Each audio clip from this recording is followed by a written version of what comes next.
ఒక కంట్రీ యొక్క పాపులేషన్ పెరిగితే ఆ దేశం యొక్క పాలసీస్ మీద ఫైట్ చేయాలి. అంతేగాని ఒక దేశం యొక్క జాతీయ జెండాని చించిపారేయడం ఏంది మా? ఇలాంటి నేను చేయాలి అసలు? నిన్నటి నుండి సోషల్ మీడియాలో ఒక వీడియో వైరల్ అవుతుంది మా. మీలో కూడా కొంతమంది చూసే ఉంటారు. చూడకపోతే ఒకసారి ఈ వీడియో చూడండి.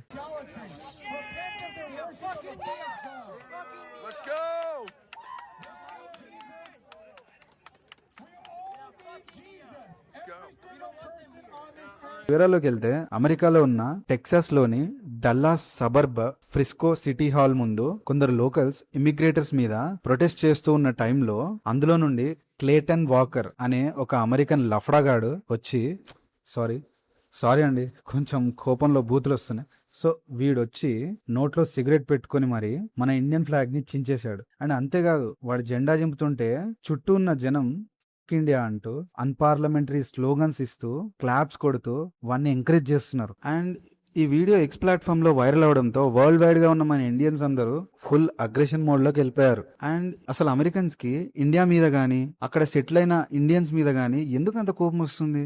దీని వెనకాల ఉన్న రీజన్ ఏంటిది? ఈ వీడియోలో క్లియర్ గా మాట్లాడుకుందాం. సో దీని వెనకాల ఉన్న మెయిన్ రీజన్ ఏంటంటే ఈ ఫ్రిస్కో, ప్లానో, ఇర్వింగ్ లాంటి నార్త్ డల్లాస్ ఏరియాల్లో పాస్ట్ 10 years లో మన ఇండియన్ పాపులేషన్ చాలా హెవీగా పెరిగిపోయింది. ఎస్పెషల్లీ ఐటీ ఇండస్ట్రీ గ్రోత్ అవ్వడం, మనోళ్ళు H1B వీసాల మీద థౌజండ్స్ ఆఫ్ మెంబర్స్ సెటిల్ అవ్వడం, అండ్ ప్రజెంట్ సిటీలో కూడా 1/3 మన ఇండియన్ పీపులే ఉన్నారు. సో దీనివల్ల అక్కడ లోకల్ గా ఉన్న కొందరు అమెరికన్స్ ఉంటారు కదా, వాళ్ళకి తెలియని ఒక రకమైన ఇన్సెక్యూరిటీ వచ్చేసింది. అంటే భయం పట్టుకుంది. మన వాళ్ళు రావడం వల్లే అక్కడ ఐటీ జాబ్స్ అన్ని ఇండియన్స్కి వెళ్ళిపోతున్నాయని, ఇంటి ధరలు కూడా పెరిగిపోతున్నాయని, ట్రాఫిక్ కూడా ఎక్కువైపోతుందని, చివరికి వాళ్ళ కల్చర్ కూడా మారిపోతుందని అక్కడున్న కొంతమంది రేసిస్టులు మన మీద పగ పెంచుకున్నారు. దాన్నే వాళ్ళు ఇండియన్ ఇమిగ్రేషన్ ఇన్వేషన్ అంటూ, ఇండియన్స్ దండయాత్ర అంటూ పిచ్చి కూతలు కూస్తున్నారు. అంటే ఏంటిది అంటే మన ఇండియన్స్ నంబర్ ఆఫ్ పీపుల్ అమెరికాలో సెటిల్ అవుతున్నారు కదా, దాన్ని ఉద్దేశించి వాళ్ళు ఆ మాట అంటున్నారు అనమాట. అయితే ఈ హౌలేగాళ్ళకి తెలియదు ఏంటి అంటే అమెరికాలో ఉన్న ఇమిగ్రెంట్స్ అందరిలోకి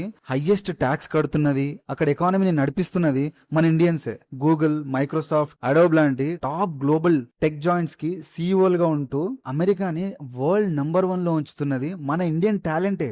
అండ్ ఇంకోటి నాకు అర్థం కానిది ఏంటి అంటే వాడి కంట్రీలో ఇమిగ్రేటర్స్ పెరుగుతున్నారు అంటే డైరెక్ట్ గా ఏ పర్సన్ కైనా H1B వీసా ఇచ్చేస్తారా? వాళ్ళ గవర్నమెంట్ పెట్టిన పాలసీస్ ప్రకారమే కదా వాళ్ళు సెటిల్ అవుతారు. అప్పుడు నువ్వు నీ గవర్నమెంట్ ని అడగాలి, అంతేగాని ఇమిగ్రేటర్స్ యొక్క కంట్రీ ఏం చేసింది వీడికి? అంతేలే, మన పాత సామెతలు ఉట్టేనే రావుగా, ఏమీలే నాకు ఎగిరెగిరి పడుతుంది, అన్నీ ఉన్నది అణిగిమని ఉంటదని మన వాళ్ళు వాళ్ళ స్కిల్స్ తో ఒక దేశం నుండి ఇంకో దేశానికి వెళ్ళి ఆ దేశం యొక్క ఎకానమీని డెవలప్ చేద్దామని చూస్తుంటే ఈ నా కొడుకులేమో అదే దేశంలో ఉండి ఇలాంటివన్నీ చేస్తూ ఉంటారు. అట్లుంది పరిస్థితి. సో ఇదండి ఫ్రిస్కో టెక్సాస్ ఇష్యూ. ఈ ఇన్సిడెంట్ మీద మీ ఒపీనియన్ ఏంటో కింద కమెంట్ సెక్షన్ లో తప్పకుండా చెప్పండి. అండ్ కంటెంట్ కనుక మీకు ఇన్ఫర్మేటివ్ గా అనిపిస్తే please do follow and subscribe to our daily trends Telugu channel. Thank you so much. జై హింద్.